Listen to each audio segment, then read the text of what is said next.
Bobi Igbo ekele m unu. Enwe ihe m chọrọ igwu unu. Ị hụrụ enyi ahụ ọ na-abụ mgbe ọ bụla ị kọrọ ya ihe ọma mere gị, obido mewa mgbakashi ahụ, obido kpọwa agwa n'ụzọ dị aṅaa. Eziokwu m ga-agwa gị taa bụ sị gbara onye dị etu ahụ ọsọ. Gbara onye dị etu ahụ ọsọ. Enwe ihe a na-asị mmụọ nkụpịa. Ọ bụ ụdịkara mmụọ ahụ ka ndị dị otu a na-ebu. Ụdị omume ahụ na-ebu mmụọ nkụpịa. Ụdị omume ahụ na-emebi ihe. Sị gị gbara onye dị etu ahụ ọsọ.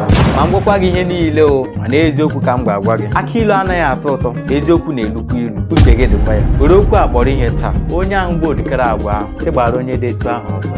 Ma nkụziri gị ihe niile bụ ya tata. Metụrụ m aka n'akara ịhụnanya, tinyere m okwu na ngalaba okwu, tụsara m ozi a ma sonyekwenu. Bobi Igbo ekele m unu. Pụtawa dị n'ezi n'ụmụ amadi na-echu unu.